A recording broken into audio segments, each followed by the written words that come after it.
एका शेतमजुराच्या मुलाने इतिहास घडवला आहे। भोकरदन तालुक्यातील जळगाव सपकाळ या छोट्याशा गावातील भिकन जगन रोजेकर यांनी केंद्रीय लोकसेवा आयोगाच्या म्हणजेच UPSC परीक्षेत 812वा क्रमांक मिळवत मोठे यश संपादन केले आहे।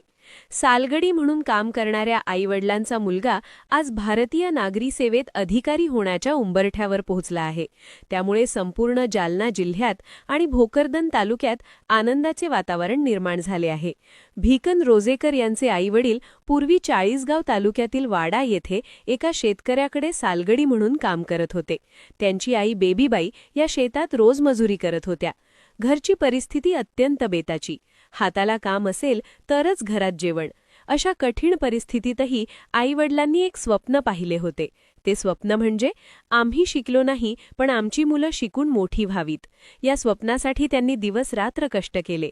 भिकन रोजेकर यांनी आपले प्राथमिक आणि माध्यमिक शिक्षण जळगाव सपकाळ येथे पूर्ण केले। त्यानंतर त्यांनी पदवीचे शिक्षण छत्रपती संभाजीनगर येथील विवेकानंद महाविद्यालयातून घेतले। अधिकारी होण्याचे स्वप्न डोळ्यासमोर ठेवून त्यांनी पुढील UPSC तयारीसाठी दिल्ली गाठली। पण हा प्रवास अजिबात सोपा नव्हता। UPSC ही देशातील सर्वात कठीण परीक्षा मानली जाते। भिकन रोजेकर यांनी या परीक्षेसाठी 4 वेळा प्रयत्न केले, पण प्रत्येक वेळी अपयश आले। अनेक जण अशा वेळी हार मानतात, स्वप्न सोडून देतात, पण भिकन रोजेकर यांनी हार मानली नाही।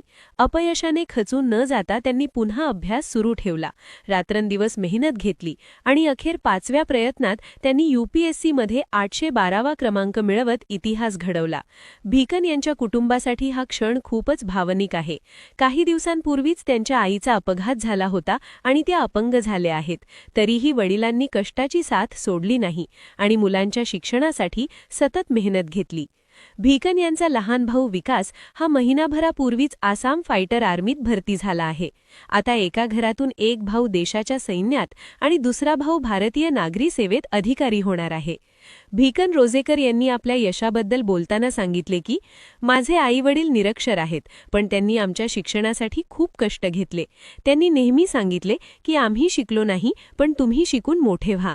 अभ्यासात सातत्य ठेवले आणि संघर्षाची तयारी ठेवली तर यश नक्की मिळते। भिकन यांच्या या यशानंतर त्यांच्या गावात आनंदाचे वातावरण निर्माण झाले आहे। गावकऱ्यांनी गुलाल उधळत आणि फटाके फोडत मोठा जल्लोष साजरा केला। आज भिकन रोजेकर यांची कथा अनेक तरुणांसाठी प्रेरणादायी ठरत आहे, कारण ही कथा सांगते की परिस्थिती कितीही कठीण असली तरी जिद्द, चिकाटी आणि मेहनत असेल तर यश नक्की मिळते। जळगाव सपकाळचा रहिवासी आहे। माझं बालपण खानदेशातले चाळीसगाव तालुक्यामध्ये वाडे येथे गेलं। त्यानंतर तिथे 8वी पर्यंत शिकलो। त्यानंतर 9वी पासून इथं आलो जळगाव सपकाळला। 9वी 10वी गावातच झाली। त्यानंतर 11वी 12वी साठी मी विवेकानंद कॉलेजला होतो संभाजीनगरला।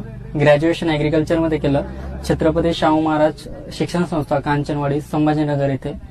त्याच्यानंतर 2020ला मी पासआउट झालो, पण 21 पासून पूर्णपणे तयारीला सुरुवात केली UPSC साठी। मी MPSC वगैरे यांचा काही अभ्यास केला नाही, कोणत्याच दुसऱ्या एक्झामचा अभ्यास केला नाही, UPSCचाच केला। 2021ला पहिला अटेम्प्ट दिला, नाही झाला। 22ला दिला, नाही झालं।